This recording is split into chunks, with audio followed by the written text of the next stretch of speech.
Saludo para todos los presentes. Mi nombre es Juan Carlos Ceballos, estudiante de la Universidad Iberoamericana de la Maestría en Educación de la línea en Interculturalidad. Hoy los invito a realizar un recorrido reflexivo por la historia de la educación, un campo que nos permite comprender no solo el pasado de las prácticas pedagógicas, sino también los desafíos que enfrentamos en el presente. La historia de la educación no es simplemente una sucesión de hechos o leyes, es un proceso social y cultural que expresa los ideales, las luchas y las transformaciones de los pueblos.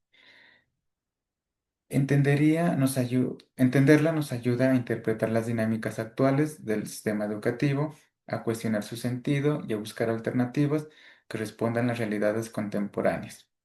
En este podcast abordaremos tres ejes fundamentales. Primero, una mirada histórica a los sistemas educativos iberoamericanos. Luego, un análisis de los principales desarrollos educativos en Colombia y finalmente una reflexión sobre las pedagogías críticas como respuesta a los desafíos actuales de la educación.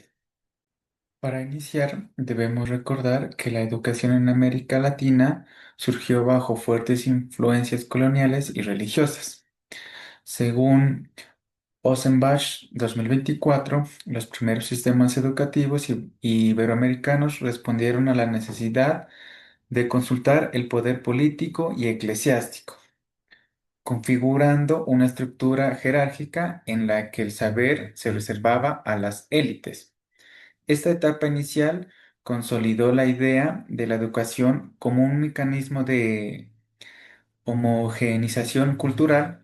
Sin embargo, con el paso del tiempo, diferentes movimientos sociales y educativos comenzaron a reinterpretar la educación como un medio de transformación y de construcción de identidad colectiva. En palabras de Vinimelis Espinosa, 2010, el conocimiento puede convertirse en un camino hacia la emancipación cuando se asume de forma crítica, reconociendo las relaciones de poder que lo atraviesan. Por tanto, analizar los orígenes de la educación en Iberoamérica nos permite entender que la escuela ha sido un campo de disputa entre la dominación y la libertad. En el caso colombiano, la historia de la educación revela un recorrido complejo entre tradición y cambio.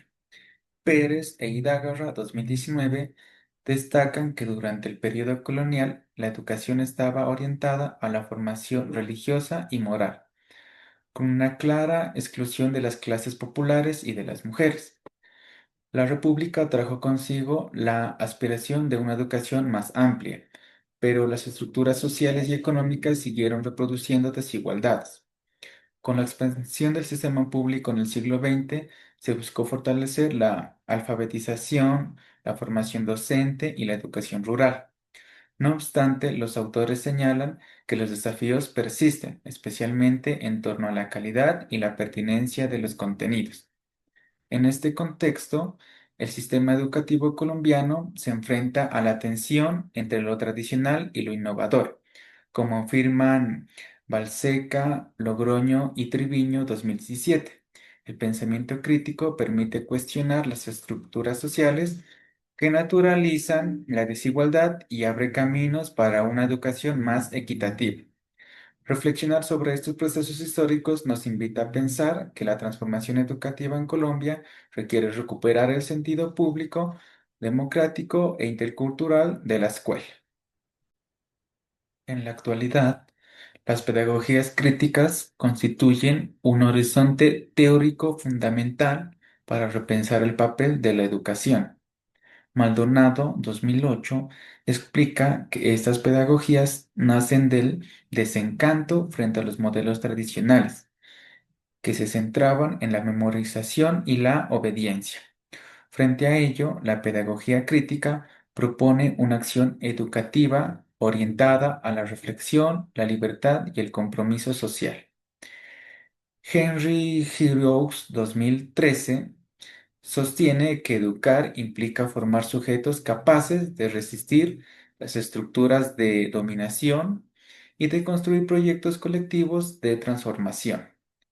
En este sentido, la escuela no es solo un espacio de instrucción, sino un territorio político y cultural donde se disputa el sentido del conocimiento. De manera similar, Araya 2011 plantea que la teoría crítica en educación no busca solo describir la realidad, sino transformarla mediante la conciencia y la acción. Estas perspectivas nos llevan a comprender que el docente, más que un transmisor de saberes, es un mediador entre el conocimiento y la vida, un actor clave para el cambio social.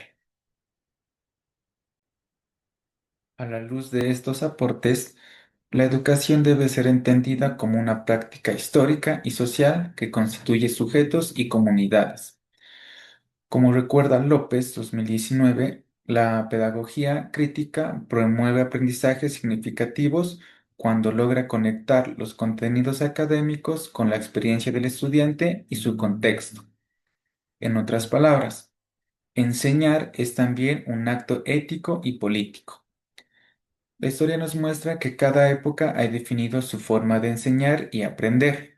Hoy, en el siglo XXI, la tarea constituye en superar la fragmentación del conocimiento y recuperar la dimensión humana y colectiva de la educación. Retomar las raíces históricas y los aportes de la teoría crítica nos permite imaginar una educación más democrática, intercultural y transformadora, centrada en el desarrollo integral del ser humano. En conclusión, la historia de la educación no solo nos habla del pasado, sino que ilumina el presente. Desde los primeros sistemas educativos coloniales hasta las pedagogías críticas contemporáneas, la educación ha sido un campo de lucha, de esperanza y de transformación. Comprender sus desarrollos históricos nos invita a asumir la docencia como una práctica reflexiva y comprometida, orientada a la justicia, la equidad y el pensamiento crítico. Que estas reflexiones nos impulsen a seguir constituyendo una educación con memoria, identidad y sentido emancipador. Muchas gracias por su atención.